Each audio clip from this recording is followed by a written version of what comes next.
मुगलिया सल्तनत की यादें ऐसी हैं कि निकाले नहीं निकलती। मुगल राजाओं के अत्याचारों की बात करो तो कहते हैं कि झूठ है, गड़े मुर्दे मत उखाड़िए। और जब शेखी भगाड़ने की बात आती है तो मुगल इमारतों को शो ऑफ करने लगते हैं। उन्हीं इमारतों को जिन्हें मेंटेन करने के लिए सरकारें बजट जारी करती हैं, जिनको शानदार बनाए रखने के लिए टैक्स पेयर्स का पैसा लगता है।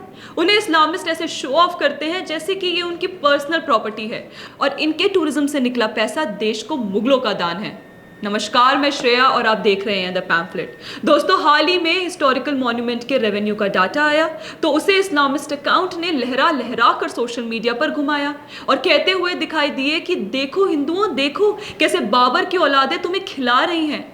जी हाँ, ऐसा कहा गया है, हम अपनी तरफ से नहीं लिख रहे हैं। आप सो कॉल्ड पत्रकार अरफा खानुम शेरवानी को ही देख लीजिए।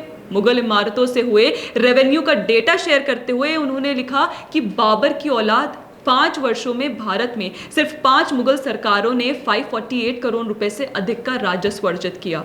मोहम्मद आसिफ ने लिखा कि दिल्ली सल्तनत और मुगल साम्राज्य अभी भी देश की जीडीपी में योगदान दे रहे हैं। और ऐसे कई अकाउंट्स आपको सरकारी रेवेन्यू का इस्लामीकरण करते नजर आ जाएंगे। सवाल है क्यों?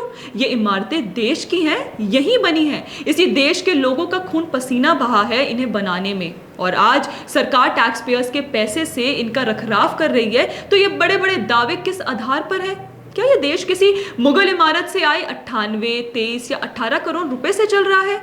अगर रेवेन्यू में बड़े हिस्से की बात है तो जब मंदिरों से आए टैक्स की बात होगी तो ये आंकड़े कहां ठहरेंगे? भारत का सबसे अमीर मंदिर ट्रस्ट तिरुमला तिरुपति देवस्थानम की 2025 में 4774 करोड़ रुपए की वार्षिक आय थी, जिस पर मंदिर ने 1.5% जीएसटी भी भरा था।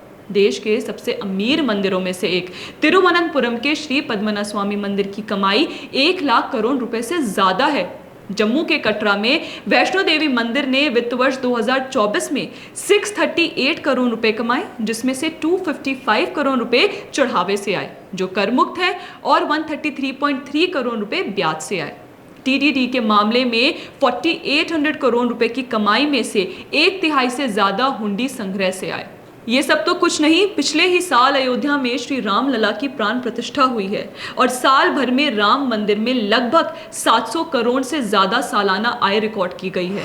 इसके अलावा भी हम यहाँ स्क्रीन पर मंदिरों की कमाई दिखा देते हैं, जो ना सिर्फ करीब 100 करोड़ की सालाना हुंडी संग्रह कर रहे हैं बल्कि सरकार को टैक्स भी भरते हैं।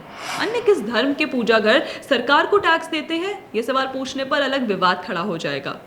ये आंकड़े इस्लामिस्ट को देखने चाहिए, अरफा खानुम को भी देखना चाहिए। उसके बाद शायद वो शर्म से अपना पोस्ट डिलीट कर दें। लेकिन सवाल फिर वही है, शर्म नाम की चीज बची भी है? खैर, इस्लामिस्टों के इस दोगलापन पर आपका क्या कहना है, हमें कमेंट करके जरूर बताएं। वीडियो पसंद आए तो लाइक, शेयर एंड सब्सक्राइब करना ना भूलें। धन्यवाद।